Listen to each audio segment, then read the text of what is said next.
No, actually, I Good was. evening, ladies and gentlemen. A warm welcome to today's poetry book launch. And as you know, the poetry book is called The Good, the Bad, and the Poet. And that is written by a wonderful friend of us and a very powerful poet, Gaby Sambuccetti. Let me perhaps in the meantime, before I introduce our panelists today, I would like to share the link so that everyone can share, those who are watching now. If you kindly share, I'm sure this book launch will be remedial for many of your friends, because this will offer a talk on poetry and some wonderful reading some hunting verses of poetry as well. I have done it now, so if you can share from my profile, this is streaming live from the Gronthee, you can share from there. And definitely it will be available, perhaps our panelists' profile page as well. So if you kindly share from there as well, if you want. And please leave some, if you feel, then please leave some comments or suggestions. Or if you'd like to tell us anything or share us anything, please do in the live streaming.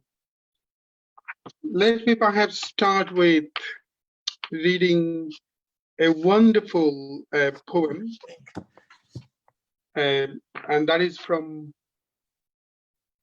Gaby's The Good, the Bad, and the Poet. My religion, sometime else could take your golden halo. The majority of believers needs to conform themselves with a gun under their shirt and a bit of praying to not be taken down by a river of blood in the middle of this jungle. Ladies and gentlemen, let me introduce our friends, our panelists today. As usually, we have the editor of the Gronthee, Shamim Shahan. Many thanks, Shamim Shahan, for joining. Thank you. As part of this book launch, poetry book launch, and a warm welcome. Thank you, Kaysher. We also have Mariah Whelan, a wonderful friend and a very powerful poet as well. So Mariah Whelan is a poet from Oxford. Her poems appear in the Aesthetic and Creative Writing Award 2019, Best New British and Irish Poets 2018. The Poetry Book Society website, the Interpreter's House, and elsewhere. Her writing has been shortlisted for the Bridport Prize, the Melita Hume Prize, and has won the A.M. Heath Prize. Maria has degrees from Queen's University Belfast and the University of Oxford. She currently holds a PhD research scholarship at the University of Manchester, where she's writing a new collection of poems and researching trauma and representation in the contemporary Irish fiction. Many thanks, Maria, for joining this poetry book launch, and a warm welcome. Thank you for having me. Welcome. We have April Pierce. Born and raised in California, Dr. April Pierce teaches at the American School in England. She has taught English at St. Anne's College, University of Oxford, and is the founder and the director of Oxford Writers' House, a hub for the writers in the university and the city of Oxford. Many thanks, Michelle, for joining. April, for joining, and a warm welcome. Thank you. We also have Michelle Madsen, and Michelle Madsen is an award-winning poet and journalist. She founded the London branch of Hammer and Tone, the UK's largest slam poetry network, and has featured on stage in four continents. She has performed at the Bowery Poetry Cafe, Latitude, Hay on Way, The Secret Garden Party, Festival, and Glastonbury. Michelle also teaches creative writing with First Story. In 2013, she took her show, I'm Sorry, I Haven't Haiku, the world's first and possibly last ever poetry panel game. Many thanks, Michelle, for joining this poetry book launch, and a warm welcome.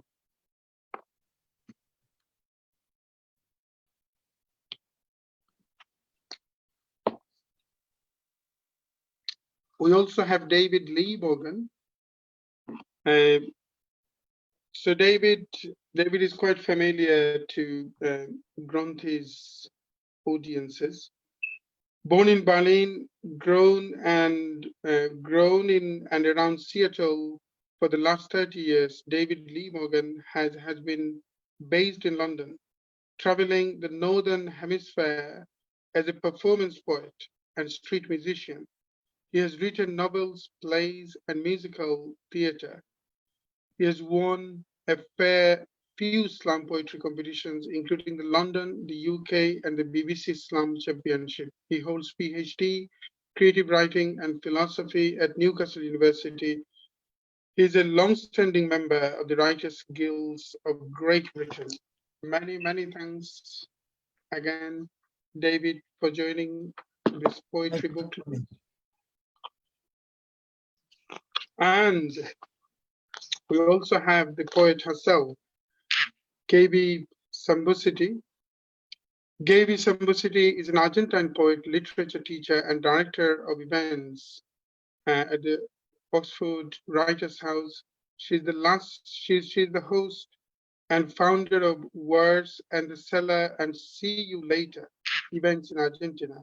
She's also founder of La Ninfa Echo, which is playing a great role in the promotion of global literature. So many thanks, Gaby, for joining and for agreeing for us to do this book launch.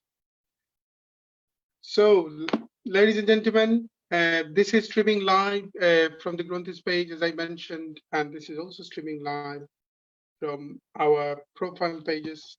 And if you think that this is good for you, it is good for your followers, your friends as well, especially in this difficult time. So please do share and let your friends be the part of this session.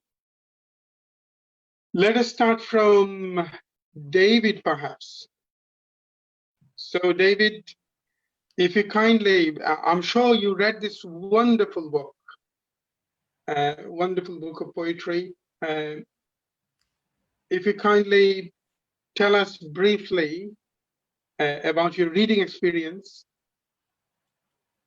in this time now, then I'll come back for you to read your own poetry, if that's okay.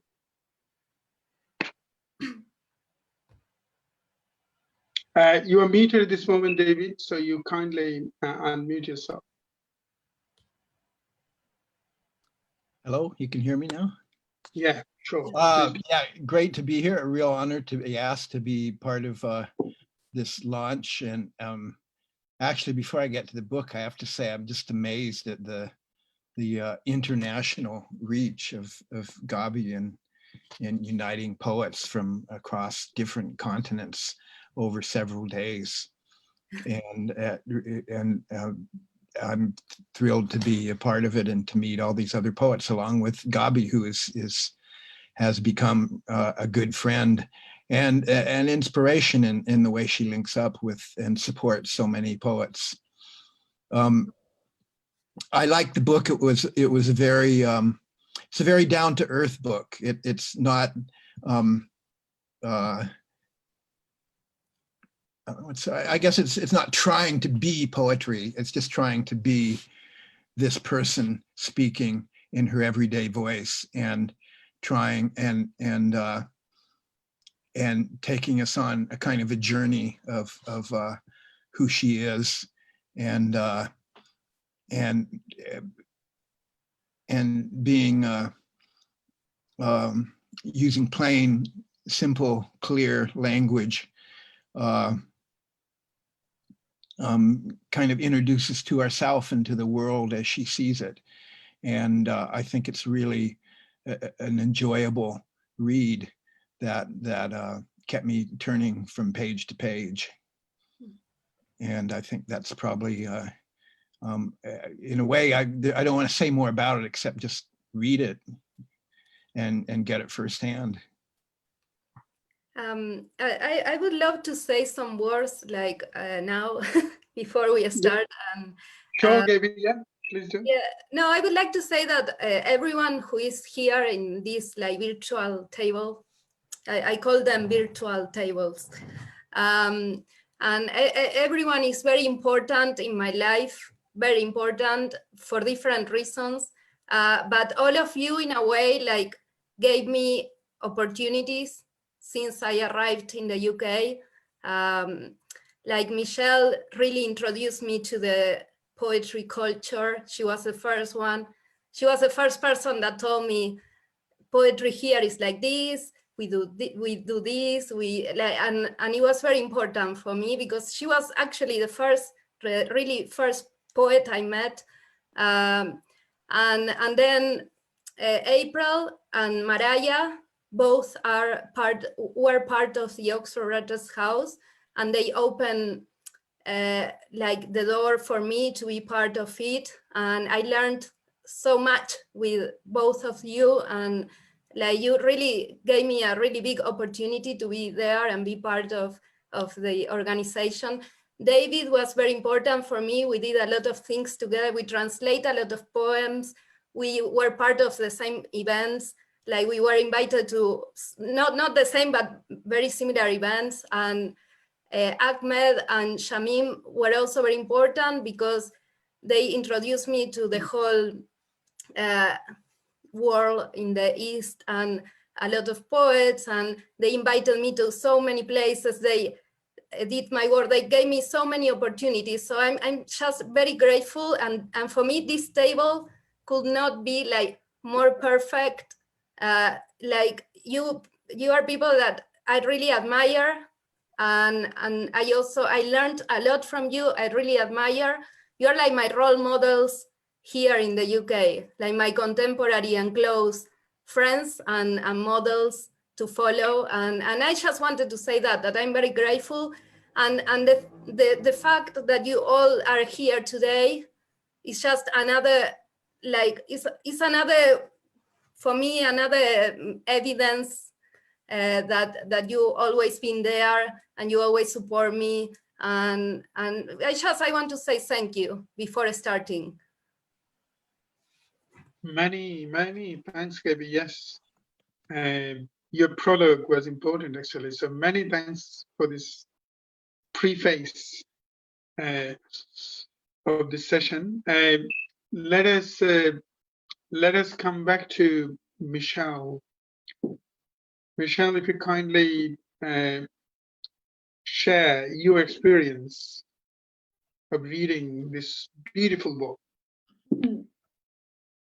So I met Gaby maybe like 6 or 7 years ago on a little road in Covent Garden called Betterton Street, outside the Poetry Cafe, where there was an evening of Latin American poetry happening, which is the sort of thing to guarantee that makes me like slightly like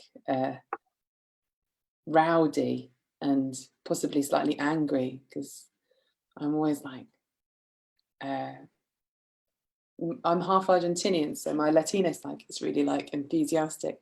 And I met this poet outside, and she said she had just arrived from Argentina, and we were talking about some of the people that we maybe knew in common, because I spent some time in Argentina, and we exchanged numbers, and then a friendship was born, and we started sort of seeing each other at different evenings. Gaby came out on my boat, the departed Larkspur, which you know, for a birthday one year, and I was the captain once. you were the captain. You had the hat, you didn't you?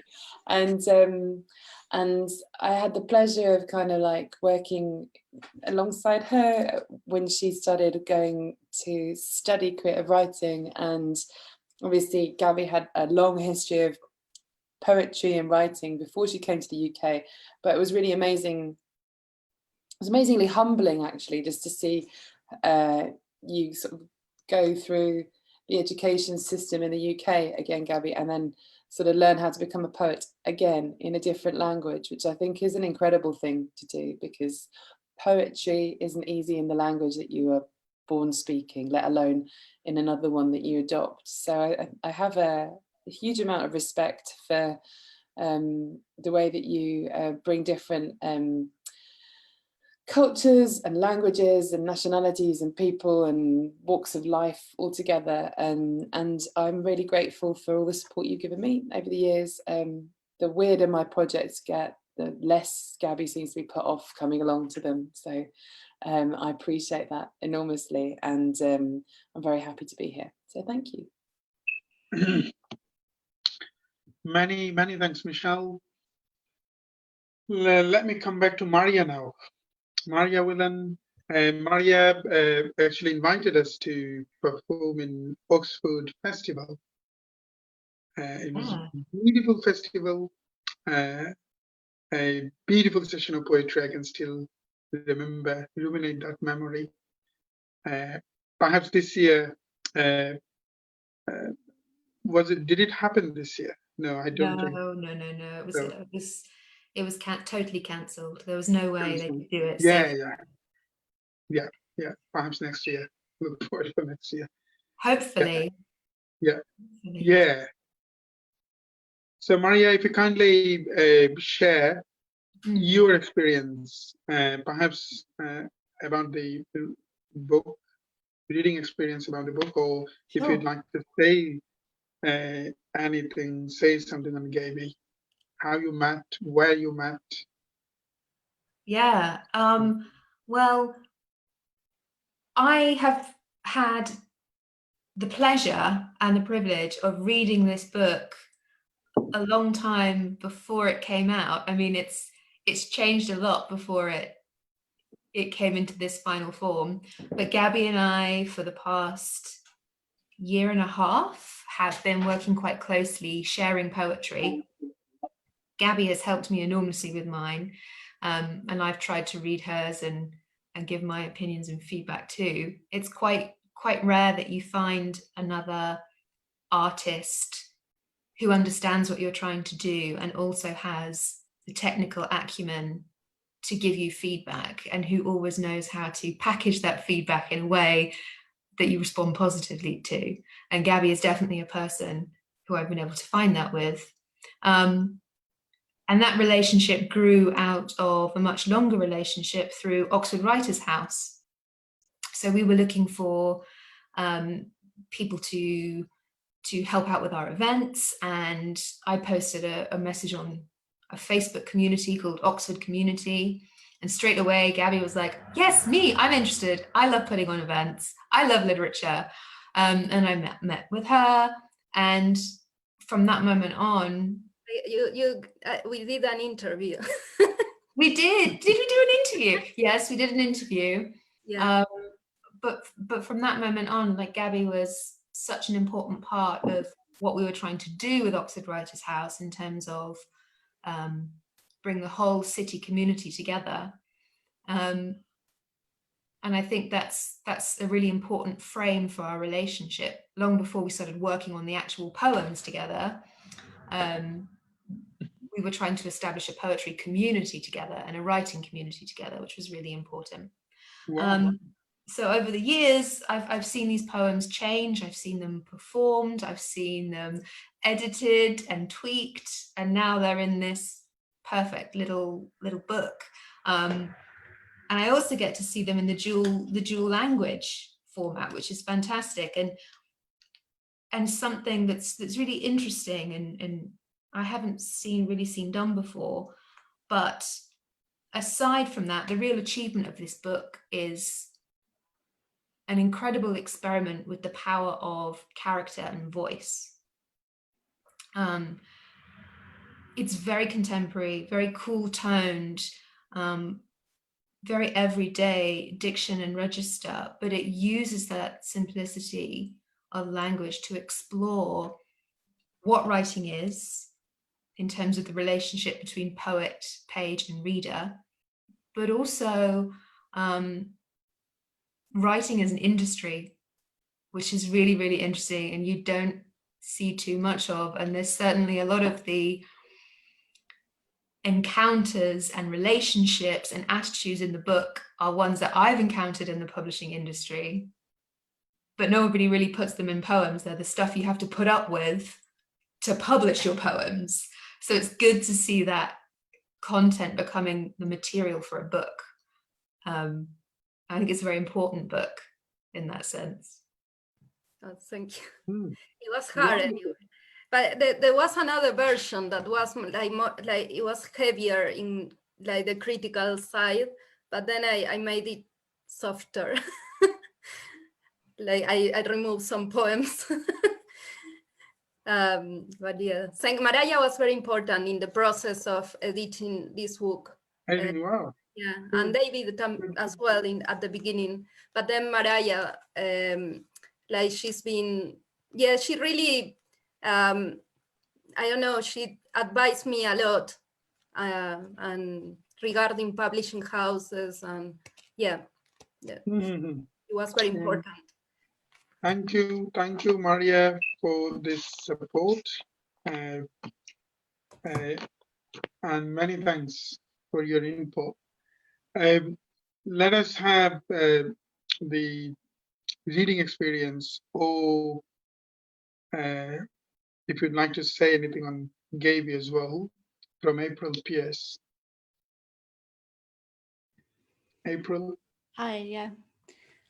Wow, I'm just listening to all these thoughts. I'm getting kind of like a collage of different experiences and memories from Gaby. I have a memory of meeting Gaby the first time at a birthday party where she traveled, I think 2.5 hours by train to deliver flowers to somebody and then go all the way back to Oxford.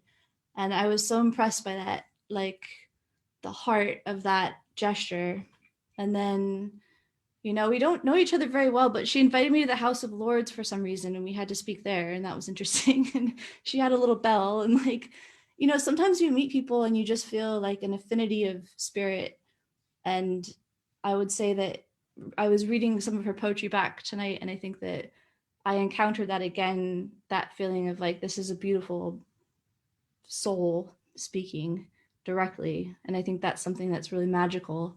Sadly, it's dying in poetry. Sometimes you have these layers of pretension and rhetoric and, you know, these things that we kind of get caught up in. But that experience is very pure. And I think that that experience of reading Gaby's poems has come through to me. And I think that it's beautiful. It's the only thing I could say about it. And I feel very grateful to have encountered it finally after all this time. You know, you were kind of like gestating your poetry, and now it's something that's really solid and beautiful. And it reminds me a little bit of like a young Whitman or something, you know, just very direct and to the point. And I think that somebody said earlier it was down to earth, but I think that should be said in like in the best sense. You know, it's not in the full sense of being attached to the earth and speaking from the earth. And yeah, it was a beautiful experience to read. I'm very privileged to have read it. So thank you, Gaby.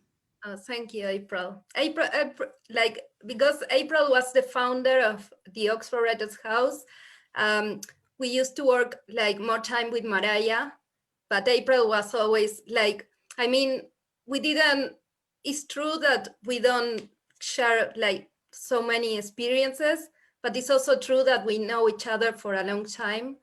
And I learned a lot from April as well. And we went together to the parliament with David as well. Shamim Shahan, would you like to Oh, add anything? thank you. The Good, the Bad, and the Poet. Very nice name. Congratulations, Gaby. Gaby's poetry is always enjoyable. Her poetry touches the heart, and I can feel a connection straight away.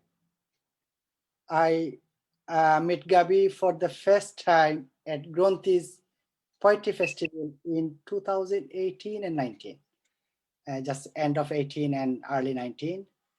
That was that start of the great friendship, which has continued to flourish since. I would like to congratulate Gaby on the occasion of her book launch. I think everyone will like this book. Her poetry is simply mesmerizing. Knowing Gaby for a number of years now, I can tell that she has that creativity and determination to do whatever she can dream. Many thanks for inviting me. Thank you. Best wishes, Gaby. Many thanks to everyone. I'm feeling emotional now. You know, one thing, Gaby, just I need to add something, Gaby, because I met you in 2018, no, January 2019 at the Gronthee International Poetry Festival. And since then, you are a giver. You proved how great giver you are. Every time I approach to you with some sort of, you know, for something, or I'm not sure, many things that I asked, and you just said, just leave that with me, perhaps 1 day or 2 days. But quite surprisingly, it wasn't even 2 days. You didn't take even 2 days. Yeah. Just perhaps within 5 or 6 hours, the job is done. Such a great giver. Perhaps that's why I believe that poets, the world needs to be ruled by true poets, just to make it more a place for humanity, a place for, and just to establish humanity in the world, just to establish empathies, a more sympathetic world. I can relate some of your sensitivity with myself. I saw you were perhaps, I shouldn't say upset, but you had this, you went through the similar pain when your grandma died. I felt almost quite similar kind of experiences, and then that perhaps, Yeah, they were close one to another. exactly, the secret of this great friendship. And then everyone knows that I have a strong connection with Latin American literature, because in my I shouldn't say childhood, but after childhood, the first books of first literature that intrigued me a lot is Latin American literature. I was hugely intrigued by Borges. Borges is almost like my spiritual guru. Similarly, I was hugely influenced by French philosophy, Derrida, for an example, post-structural philosophers, but mainly the Latin American literature, Latin American poets, Octavio Paz, for an example, even if I put Marquez aside, the Fuentes, for example, Juan Rulfo, Carpentier, these are the god, iconic god to me. And then obviously, in some extent, African literature that I was fascinated by, Chinua Achebe, Amos Tutola, you know. But and this is perhaps another reasons we talked a lot about Borges, because Borges, and then what's her name, the Italo Calvino, the magic realists of this, I mean, especially the magic realist writers. And we talked a lot about our favorite writers, our favorite poets, and then quite coincidentally, Gaby Gaby loved those writings, and yeah, Gaby last year quite kindly gave me Borges's a great book as a gift in last Christmas. Christmas. So, Now like we I said, can't because of the quarantine and COVID, but next year. and then Gaby performed in the festival that we organized, Radha Raman Folk Festival. You came all the way from Oxford to Leeds. And as you know, this some of our followers perhaps know the Radha Raman Festival. We just finished virtual Radha Raman Festival, but this is a live festival. We do the sessions just on the bank of the river to sell the beauty of Yorkshire Dales. We do poetry events at the middle of the forest. Yeah. In one side, people are barbecuing. Another side, after finishing barbecue, they do join and read poetry. And David was there as well. Exactly, David. Can you believe that David left a Chicago festival? Yeah. To join this? David is almost quite regular to Radha Raman Folk Festival. I mean, we did so many sessions at the heart of Yorkshire Dales, the nature of the Yorkshire Dales, just to promote the beauty of the nature and definitely the beauty of art and music, especially the poetry and music. We connected with many poets from all different cultural traditions, and Gaby always comes not just as a guest, just with her hands. And this is something really amazing. Not just as a guest poet, she always reads. Whenever we asked, she kindly joined and read her. She read her powerful poems, and there are many audiences who loved her fable style poetry. Very short, but very powerful, poignant. Like David said, a very down-to-earth poetry. When you read poetry, you won't feel that you are reading poetry, as if you are talking in mundane language with yourself sometime. And then all of a sudden you see sometime a strong, poignant satire. Sometime you're reading your own story, perhaps. And then you found, oh, how Gaby knew about my story. One poem that I was reading that intrigues me so hugely. I read it more than 10 or 12 times. And that is about how, if I die, then how my critics will see me. And that is perhaps the story of every poet. They have a bloodshedding experience. They are criticized by so many people, so many friends, and perhaps this led her write. These poetry are almost like fables. Sometimes this is kind of a story, and this is a story of yourself. And David quite rightly said this is a very down-to-earth poetry. Yeah, so, exactly. So, Gaby, just to let me congratulate first for this wonderful collection of poetry book. This is available in Amazon. So those who are interested in buying this, please make an effort.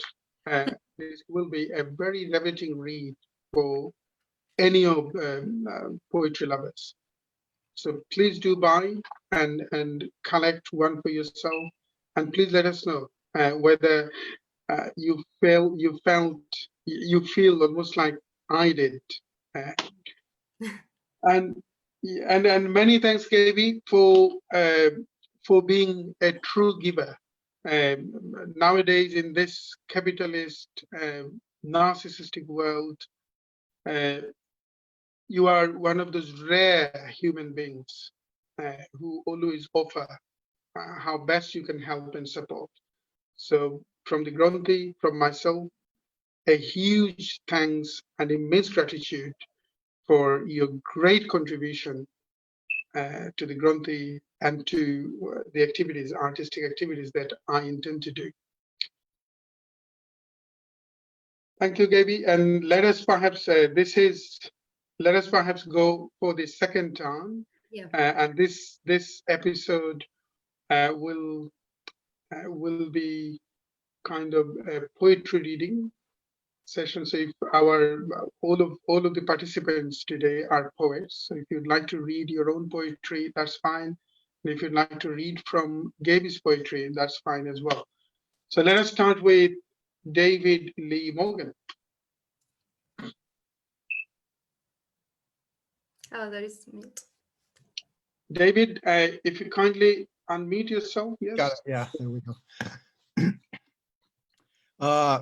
So I hadn't picked out a poem of Gaby's to read. Gaby, you've got me saying Gaby now. Gaby's to read.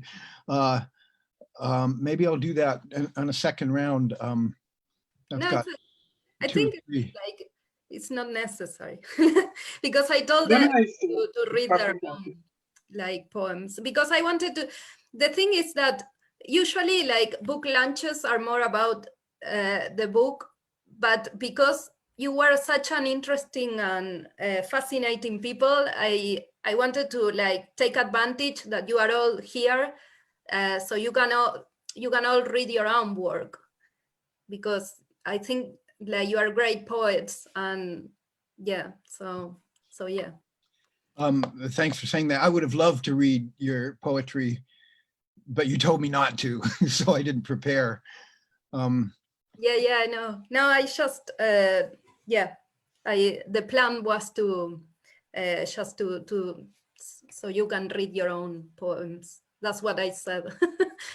Okay, but although the second poem that I'm going to do is one that Gaby has translated into Spanish, so we may hear some of her work then. Okay, so the first poem I'm going to do is Christmas poem because it's Christmas. It's called Crazy Santas Occupy the World. Crazy Santas Occupy the World. Imagine you were this cool old guy who loved children, truly and deeply. Loved every beat of the way they stiff little tick-tock walk and the monkey talk and the roar of the buzz of the whisper of the butterfly why of honey and wonder and thirsty hunger. They give you their hand with everything in it, and your heart lurches into, give me a place to stand and I will move the universe, squeeze it down into the perfect toy to light the smile inside your eye. Would give you anything. Imagine this, multiplied by every newborn smile in a heartbreak world. If you could be Santa for every boy and girl. Imagine a magic workshop powered by twinkle of the eye drive, quantum indecision and reindeer jive. Every elf in all 11 dimensions, drugged and demented, but working with manic precision. Just in the nick of time engine, that's why they call you Saint Nick. And in the back of the sleigh, a bag big enough to carry its weight and wishes this is it. The delicious impossible minute when every child on the planet is given the one perfect gift that says, this is your world and you belong in it.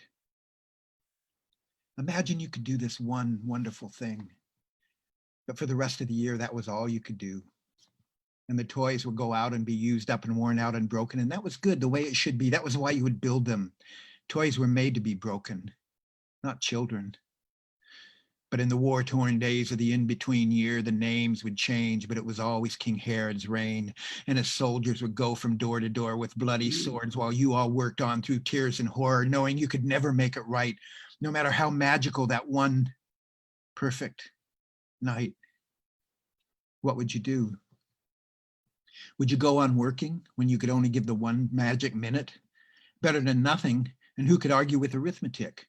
Or would you go crazy with the weight of anger and grief? Would you feel responsible? Would you feel like a thief living a life so sweet, full of hard work done well, when so many children are living in hell?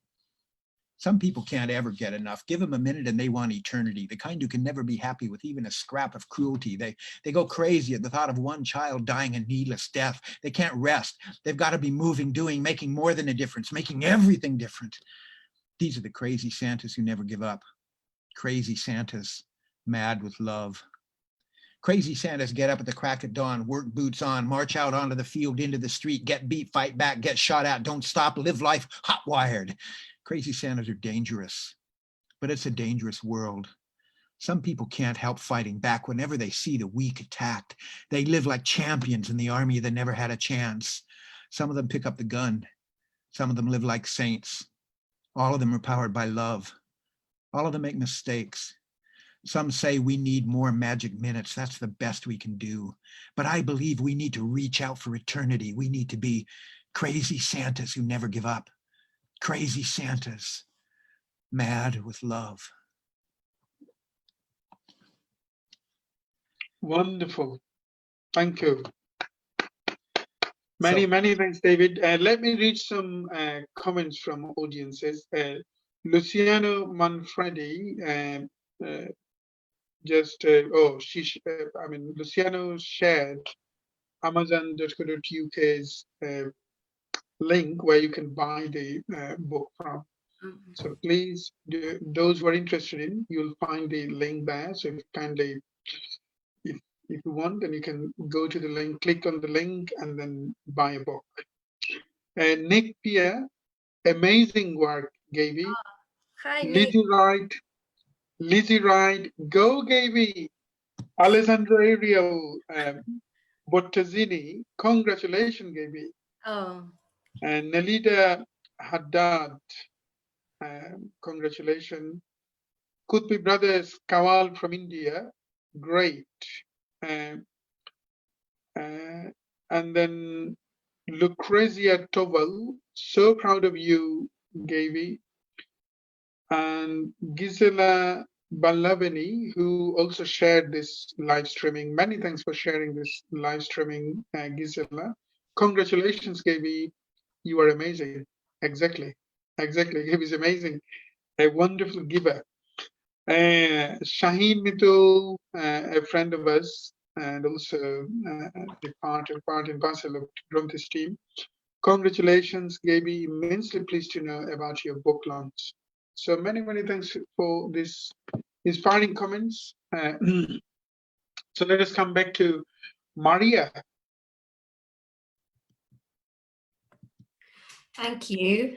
I'm going to read a poem that I think sits quite nicely in terms of theme with Gaby's collection. And it's set in the city we got to know each other in Oxford as well. So hopefully it's an appropriate one to read. And it's called Here I Am at My First Academic Dinner as a PhD Student, Hiding in the Bathroom.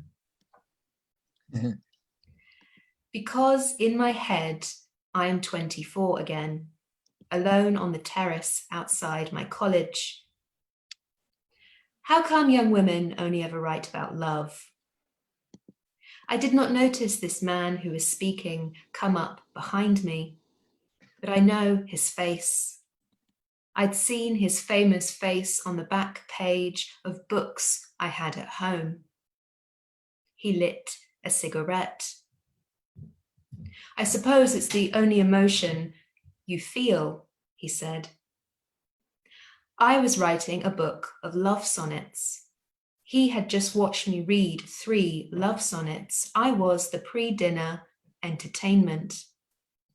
He loosened his bow tie.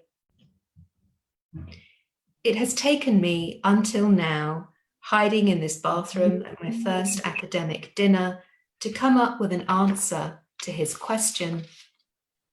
If I could tolerate him anywhere near me, I would show him myself as a girl writing love poems. I would tell him that I know now, this is what a girl looks like, trying on rage for the first time. The small places she's allowed to be vicious. Thank you. Thank you, Maria. Wonderful, wonderful, and congratulations for your PhD as well. Maria finished her PhD recently. Congratulations from us. Michelle, can I come back to Michelle now? If you kindly read your own poem, if that's okay. Sure. So, yeah, thank you very much for having me, Gaby. I always think of you as someone who has a fairly wild imagination, and you can step into that kind of like Borges-esque dream space with much ease, which seems to be where I exist mostly at the moment. So this is a poem about going round and round and round, round and round, possibly on the topic that everyone writes about, Mariah, because we're women, because that's all we can think about, isn't it? This is called Aspirants. On Thursday, we get a bill for the electric, and I catch a new colour in the mirror, a greening of the eye. You're tetchy about the intrusion of the normal, anti-aspiration. I try to distract you by putting hooks on the wardrobe. What happens if the whole place burns to a crisp? I can't remember if you said this or if I heard it in a dream. My nights are a menagerie, your daytime's a desiccated dream, wetted only by the sharp edge of the electric. None of this makes any sense to the naked eye. It's just a chaos of words, perhaps something pretentious. My aspiration is eternal. However much I try to stuff it into the wardrobe, in amongst the fur coats, lost worlds and forests, frozen and crisp. Salt and vinegar is my favourite flavour of crisp. I love the sharpness, the tartness of sunbeams in a dream, forced into being by 10,000 volts of electric. I grow a sodium crust over my days. All my eye needs is your insight. A pink wave of adversarial aspiration. You laugh and stuff designer suits and white shoes into the wardrobe. The land of my nights don't fit into wardrobes. Wooden cabinets won't hold them. They demand crisp wastelands, concrete images you can't hold in a dream. I ride the frozen tundra, sending out arrows of electric from my carriage made of ice. In the mist, your eyes appear from amongst the trees, gleaming with aspiration. Respiring is hard these days. It's really something to aspire to, like making your own furniture rather than going to IKEA for a wardrobe or a footstool or whatever item domesticity has reduced to a crisp. Flat-packed challenges, craftsmanship now just a dream of a bygone age, pre-electric, before we started believing we'd see better with plastic in our eyes. But you see, there's nothing like looking deep into your eyes when we drop out of this world. When it's all about aspiring to touching something else, something we can't find in this world of wardrobes, bank statements, bills, scrabbling about for crumbs of crisp, any nutrition we can find. When there's a feast of dreams in the night, we just need to turn the light off before we get blinded by the electric. But this moment, it's electric. It's burning our eyes, and I lock the white heat of aspiration into a wardrobe. When the image crisps, I realize how hard it is to hold the dream. There you go. Thank you, Michelle. Let me read some audience's comment. Roberto Sambuccetti, what a beautiful poem, David. And Vicky wrote, congrats, Gaby, and to all poets for sharing their work. Laura Hollard, amazing Michelle, amazing Maria. Thank you very much for this inspiring comment, and many thanks to those who are watching now. So let me come back to April. April, if you kindly read your poem. Yes, I'm ready. I haven't read poetry for a long time, my own poetry for a long time. Right. I was thinking about why we started the Writers' House, this crazy idea to begin with. I used to run the Oxford University Poetry Society, which died at some point, and we revived it again. And at those meetings, it was similar to this. Is Where is it the Oxford Writers' House that Mariah was director of as well? before that, we did the Poetry Society, and it was something that Okay. it was really beautiful to see how vulnerable people were for the first time. And I was thinking tonight, I have to read a poem. My God, like I haven't read a poem in a really long time. But I think, Gaby, it's really beautiful that you've sort of forced us to do it again all together. I think it's like it's a beautiful thing. So I'm going to do it. It's very short. Don't worry.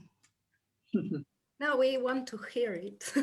Yeah. Yeah, I think it's very, you are all very great poets. So it's a pleasure to listen to your poems. Okay. This poem is called Frame. We think of the beach house window as a frame, whole sea hung against wainscoted wall, wave lap, pebble crunch, background track. When she dreams, the sea sees an image of herself in our wall and laughs. Thank you. Oh, right. Okay. Shamim Shahan. Now this is after Shamim Shahan, and Gaby wants everyone to read their own poem. I can perhaps read one of mine actually, but Shamim Shahan, if you kindly read, and then if you kindly read from the Gronthee, the one that was published in the Gronthee. Now, two things. Sorry, just very small one poem for crystals, for Gaby's poems. Just so many crystals splayed us that perhaps only the stone can save our distance. Very nice, very touchy poems. Thank you. Oh, you read from Gaby. Oh, great, thank you. Yeah, that is a wonderful poem. Short, I but have very one poem. It's very nice poem, just which is exactly short but very profound. Very profound. One of Yes. my friends actually, Genia, who was trying to translate some of your poems in Bengali. So let me perhaps read one from myself, and that is something that I wrote recently, Sequences of Play. Saving a few last drops of my blood for the next sequence. Saving a few last drops of my blood for the next sequence. After this nonsense storms all over, we will meet on a restful evening when the mast is raised low. I will prefer a river to a black hole flowing in between us. If your face gets burned for repentance, if the heavenly luminous lines on your chin disappear, raise a lamp near to your face so that I can see you clearly. In the next scene, a lost embryo will weep silently until the fire of a joystick extinguishes, and its hidden shadow casts an invisible vibration in your face. Perhaps your eyes would be wet and hazy in this phase, saving a few last drops of blood so that I can yawn at the final stage of this play. Saving a few last drops of blood so that I can yawn at the final stage of the play. Many thanks to everyone. Anyone would like to add anything in the end? We are approaching to the end of today's beautiful book launch session. And those who are watching, please do not forget to buy this important book of this time, important poetry book of this time.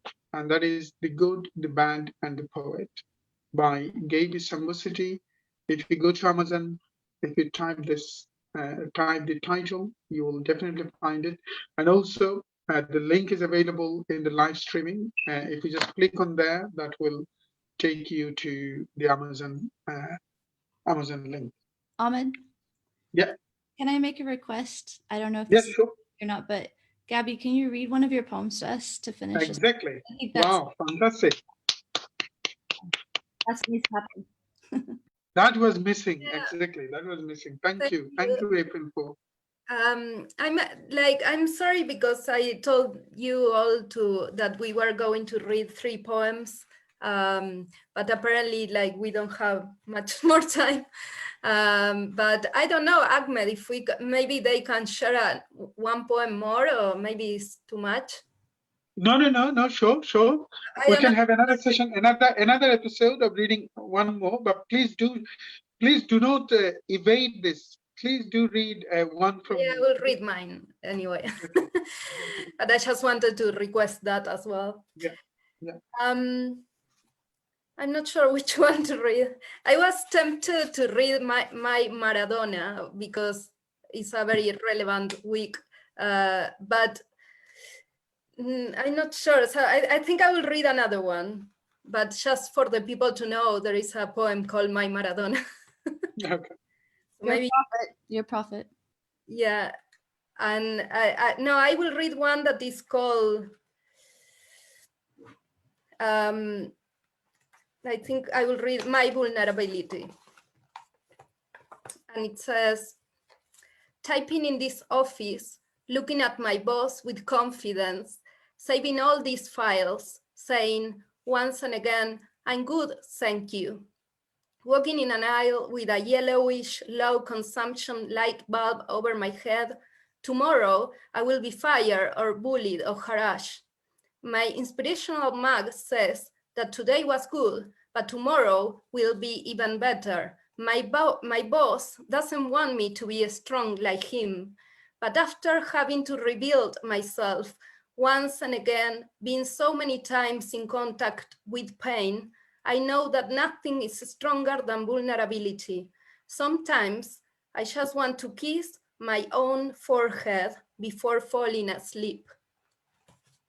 Thank you. Fantastic. Thank you, Gaby. Let us have another session, another turn. Let us start with David. If you kindly read one more poem.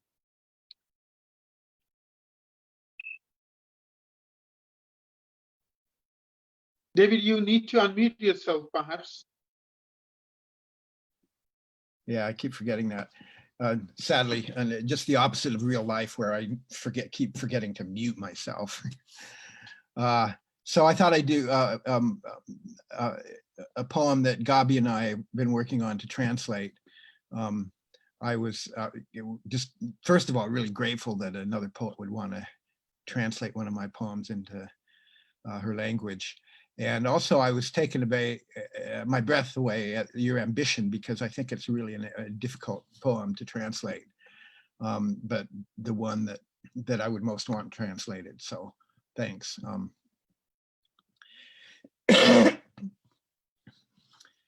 What is to be, sorry. I don't have COVID, by the way. It's smoker's hack. What is to be done? The revolution will not come until it has pierced your heart, until every cruelty and injustice, no matter who it is done to, feels as if it were done to you, until you are naked, open wide, wounded by every homeless cry, a mother to every hungry child, a native son to every tribe, stranded in the forest flames, swallowing smoke and tears of rage, running from the thunder of a helicopter gun. The revolution will not come until your back aches and the sun bakes you and the pain breaks you, until every minute of your life hurts and the ripe fruit falls down into the dirt because your fingers and your bones and your brain are numb. The revolution will not come until every cop car is looking for you, for what you are, not what you do. And you stand on the earth branded by the wrong accent, the wrong color skin, the wrong sexuality, the wrong mother tongue, too fat, too thin, too old, too young. The revolution will not come until you walk the street bearing unwanted seed, condemned to breed by men who call you girl and think they bloody own the world, until you stare up into the hate-filled face of a rapist when you can smell his breath, taste the rancid kiss, when your stomach twists in anger and disgust, when you can feel all this as if it were done to you. It's not enough, because the revolution will not come until it has made you wise. So what if you hate injustice? So what if you're willing to die to make a change? It's not enough to be brave, not even enough to love, unless love leads to wisdom when push comes to shove. So you learn to read books and faces. You study what gender and race is. You look at science and the economy, at every class and group in society. You study the past, but you don't live in it. You don't worship it. You don't pick through the rubble for a lost God to believe in. You read history not with a branding iron, but a blowtorch. You were not a king. You were not a priest. You were not singing in the bloody choir. You were the fire that burns through history. Your genealogy is written in the ashes of burnout villages, crucified slaves, weavers chained to their looms, heretics burned at the stake, screaming out the truth. How many thousands of years of fighting each other over the never enough, one class after another rising to the top and beating back down everyone else with laws and religion and bullets when you don't listen. How many thousands of years of system after system and always the same fundamental division. You work, they rule. But you are more than just a talking tool. Let the revolution be your school. Study the connections, and you begin to see the chains of slavery or chains of power too. They connect you to an army of the dispossessed, and it's an army you will need, because the revolution will not come until it has made you strong. Power is a good thing. Try living without it. But without a doubt, it divides into two. The power to win is the power to lose. Power is nothing but the power to choose. It's only as good as how you use it. But never forget, you are not begging for mercy. You are fighting for power. How will you break free of the ingrained habits of a lifetime? How will you gain control of your own minds? How can you bring it together to set off a chain reaction? And if you win, how will you fight off the armies that come to crush you? And if you win, how will you feed the world? And if you win, how will you carry through? How will you free the world? Be leaders who know how to be led. Be teachers who know how to be taught. Revolution is a war that has to be fought. They got the guns and the weapons of mass communication. You got the power to the people that comes with organization. You got the power to the people, but you better believe they hate it. If you give them a chance, they'll break it. You know, it's only as good as you make it. You got the power to the people. Are you ready to take it?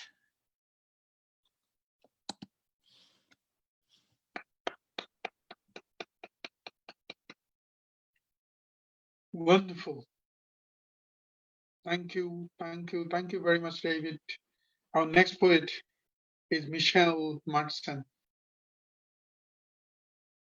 If you kindly read one more poem, Michelle. Okay. Well, this is also a poem that Gaby translated, and it's a poem about the boat, which is just there in virtual space these days, and it's called Spiders. The average person eats 12 spiders a year. Let me be less than average, a small-scale spider eater, aspiring water dweller, homemaker, homebreaker. On the boat, I am the waterboarder. On the boat, I am the refugee maker. A land-lubbing fury, I rise with Mars, come to exterminate the boat's rich ecology with toxic astringents, feather duster, and a pair of hole-ridden marigolds which let the cold in. Daytime. We strip the walls bare and tear off rotting upholstery and mend cracks in the steel with a welding machine borrowed off Vince from 2 boats down, who used to be part of the circus but broke his leg, and boat-bound most days he responds only to Jamaican ginger cake. Nighttime. We excavate civilizations of spiders from behind the curtains. Rightfully offended, Shiny bellied elders curl with disdain into tiny, many-legged fists while their transparent children scuttle for the cracks. I sit there and I ask myself if I could learn to arachno home, form an alliance built on mistrust and fear, order them to knit me curtains of silk as I will turn over the ancient cotton which has homed so many generations of boat dwellers to them. Now, in return, I would offer reasonable rent to the single mothers.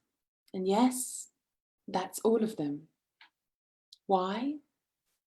Because they ate their partners, tearing limbs apart like drumsticks, packaging the best bits with loving spit and saving the remains of lovers as morsels immemorial.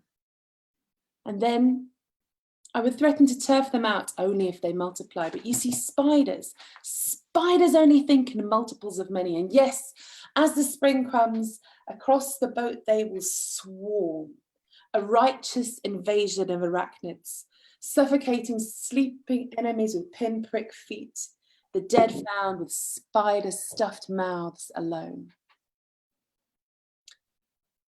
But it's still the depths of winter.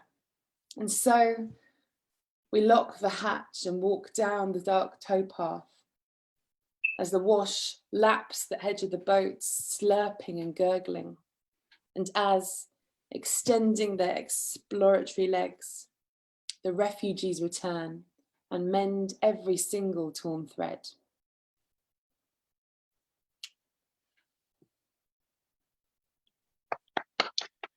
Thank you, Michelle.